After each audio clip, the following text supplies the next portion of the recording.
Paroles semées, paroles partagées.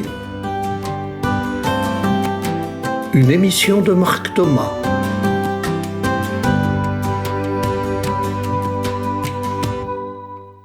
Bonjour chers amis auditrices et auditeurs. J'intitule l'émission d'aujourd'hui « Hommage aux Réunionnais et à la Réunion ». Alors vous devez vous demander pourquoi ce titre et pourquoi cet hommage aujourd'hui. Eh bien, en ce 19 avril 2026, cela fait juste 20 ans que j'ai posé le pied à la Réunion pour la première fois. Et je souhaite fêter cet anniversaire en exprimant ma reconnaissance aux Réunionnais et à cette île intense où je vis depuis 20 ans l'une des plus belles périodes de ma vie. Je dédie donc cette émission en hommage à la Réunion et à ses populations diversifiées et métissées.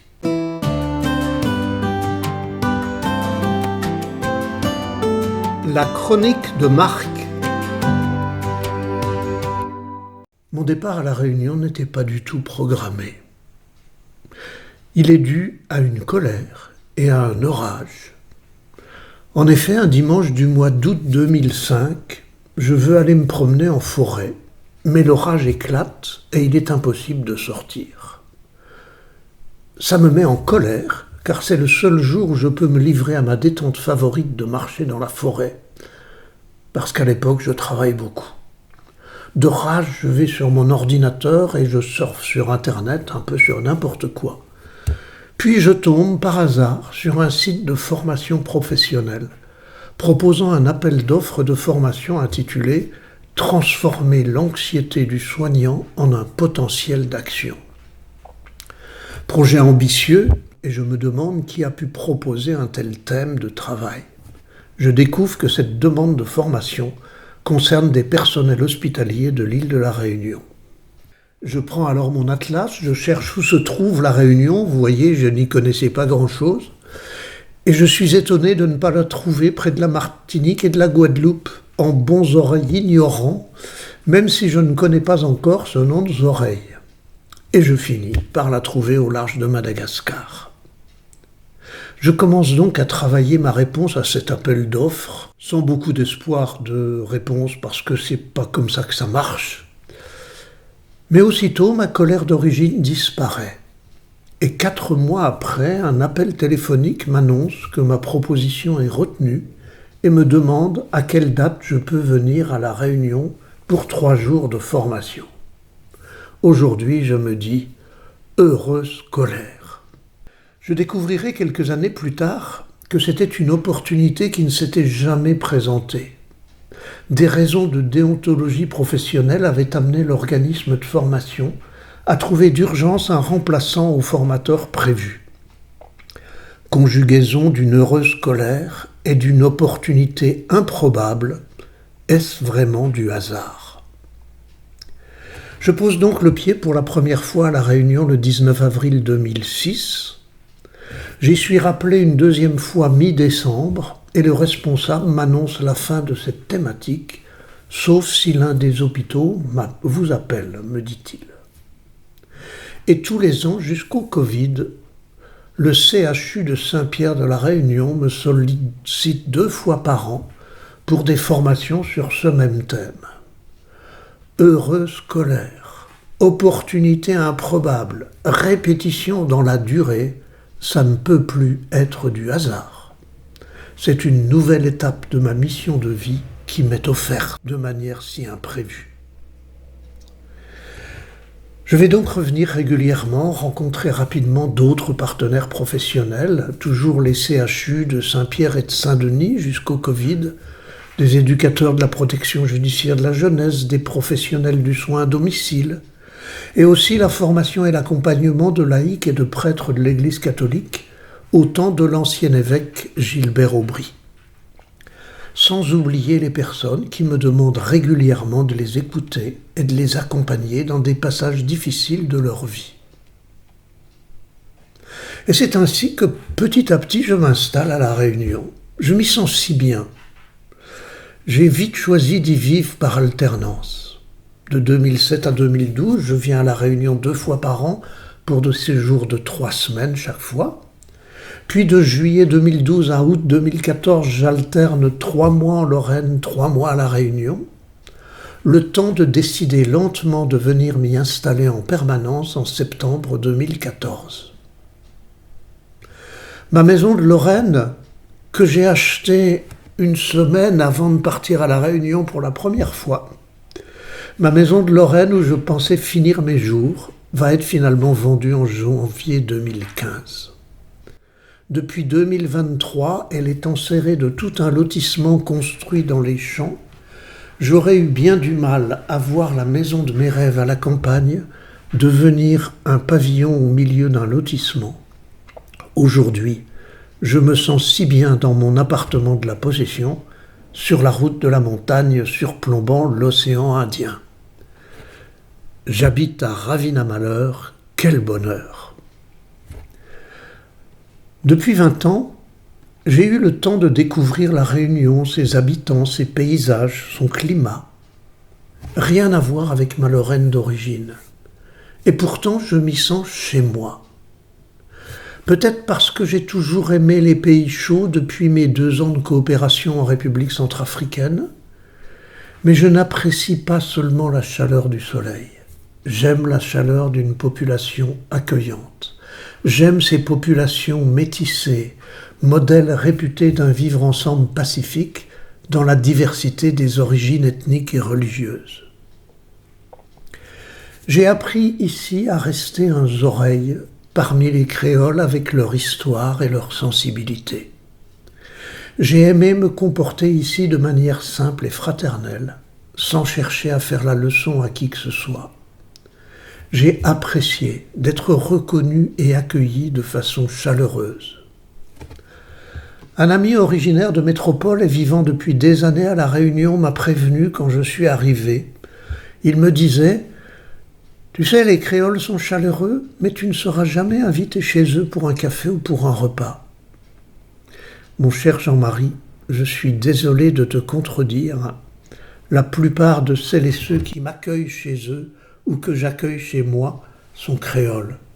Certains me reconnaissent même maintenant comme un membre de leur famille. Dernière étape de ma vie professionnelle. Nouvelle étape de ma vie de retraité actif depuis le 1er janvier 2026. Étape réunionnaise si imprévue, si belle. Cette étape est pour moi un point d'orgue de ma vie et des diverses étapes de ma mission de vie. Quand j'ai présenté les diverses périodes de ma vie à Monseigneur Gilbert Aubry en 2007, il m'a répondu « La Réunion est faite pour réunir ». Ça s'est révélé si vrai, Gilbert. Merci à toi. Merci La Réunion. Merci, amis créoles. Gratitude infinie pour ce point d'orgue de ma vie et de ma mission de vie.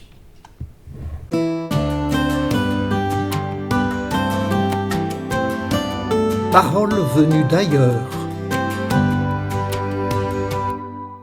En hommage à La Réunion et à vous, chers amis réunionnais, qui m'avez fait devenir l'un des vôtres depuis 20 ans, je souhaite vous exprimer ma reconnaissance pour cet accueil et cette chaleureuse amitié. Alors je vous offre et vous dédie le texte suivant, publié le 25 février dernier sur Facebook. Il est écrit par Aline Oprea, formatrice, coach et thérapeute à Saint-Denis de La Réunion.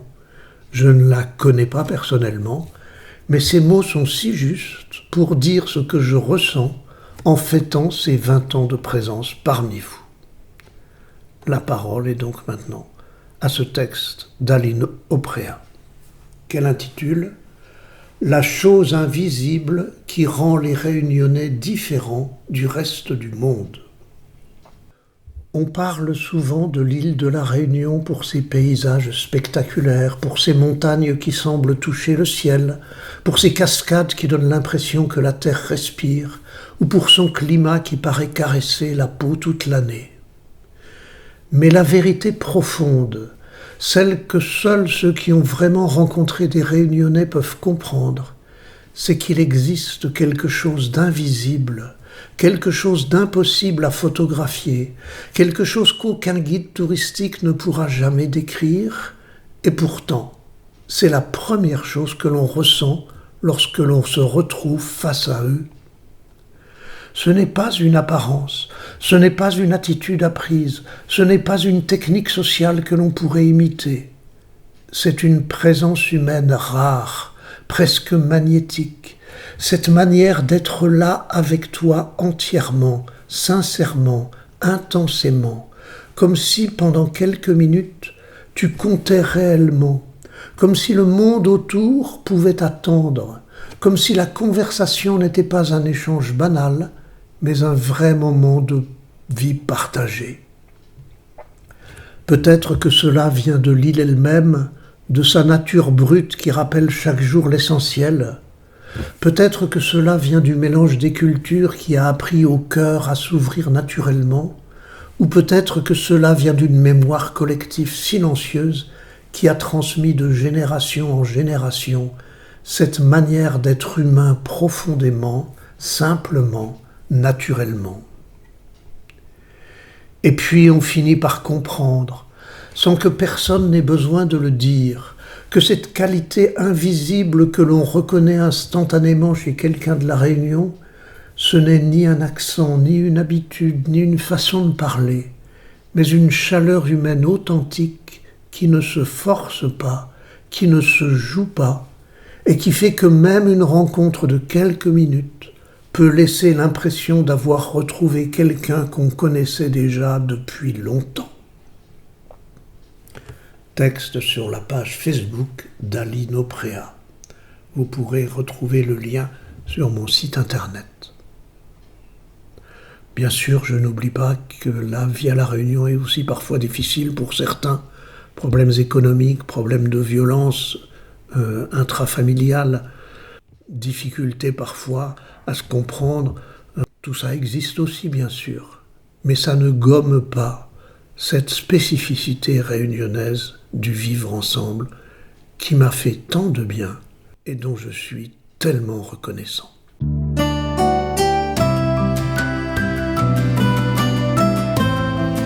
L'abécédaire du bien vivre dans le monde tel qu'il est.